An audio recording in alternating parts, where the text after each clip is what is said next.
Hey everyone, it's Matt from ZenShop, and today I've got another awesome update for you regarding how we're doing for the next release. So, as you know, in the previous videos, I talked about how I'm submitting the app for Shopify App Review, and they came back with a bunch of changes that I needed to make in order to get through the review. So, I've been working pretty diligently on those points, and it is taking a little bit of time, but making progress. So the first change that I'd implemented was implementing billing integration to Shopify. So you can see here in front of me, there's a page where you can update your plan. So that's finished. And there was also a request to do two-way data sync between ZenShop and Shopify. So what that means is ZenShop will send data to Shopify, and also Shopify will, of course, send data to ZenShop.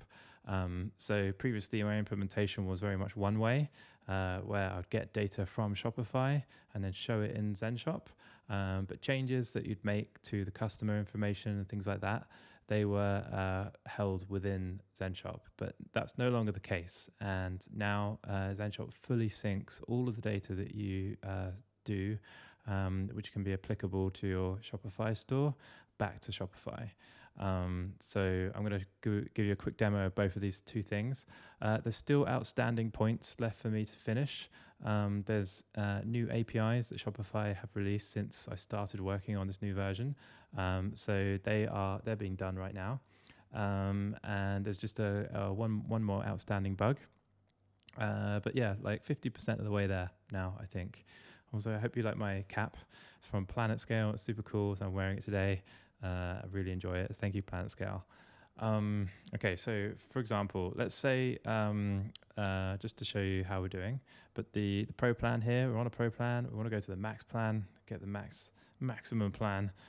Click on max. There we go. Redirected into the Shopify page. Approve that payment. And there we go. Thank you. Boom. We are now a max plan user. So that's billing. So the data sync stuff. So here we go. So we've got this customer here. You can see, for example, there's a lot of information on the screen. We've got the customer name, fake customer, their order information, some information about their contact details, all fake data, of course.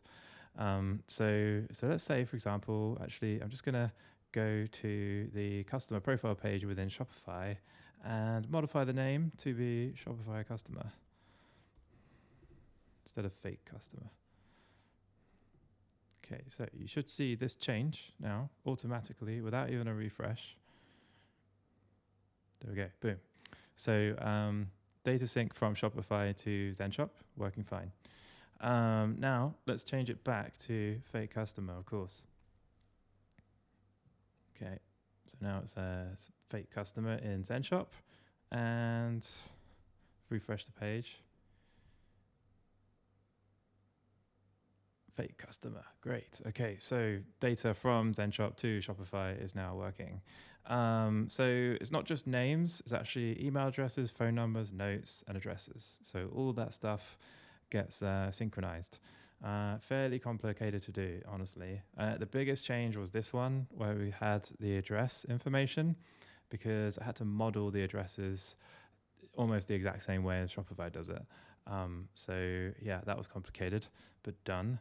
And also ZenShop supports multiple email addresses and multiple phone numbers, whereas Shopify doesn't. So there was additional changes for that. Like for example, here you've got this little field saying make default. So you can actually select which email address you want to be the default email address you contact a customer on. So you can see that in the customer conversation now. And you can see here there's a selection box. So all the email addresses you have for the customer, you can basically select which email address you're going to use in the conversation, including templates as well. So yeah. All right, cool. Well, that is an update for the app review, 50% of the way there. So there's two more things I need to do. But Shopify now re-reviewing the app, and I think they're going to be happy with those changes. and really looking forward to giving you more updates soon. There's lots to come, lots of cool features also planned post-release. Getting also got a really awesome landing page being made. So we've already pushed out like a sort of basic landing page for ZenShop, zenshop.app. And now we're actually doing a revision of it. So it's just increasing the fidelity, making the layout even better. We're going to animate it all in. It's going to be super cool. Yeah, and also getting all the marketing material sort of prepared and the social media stuff done and all that kind of fun jazz. All right, I'll give you an update soon. See you later. Bye.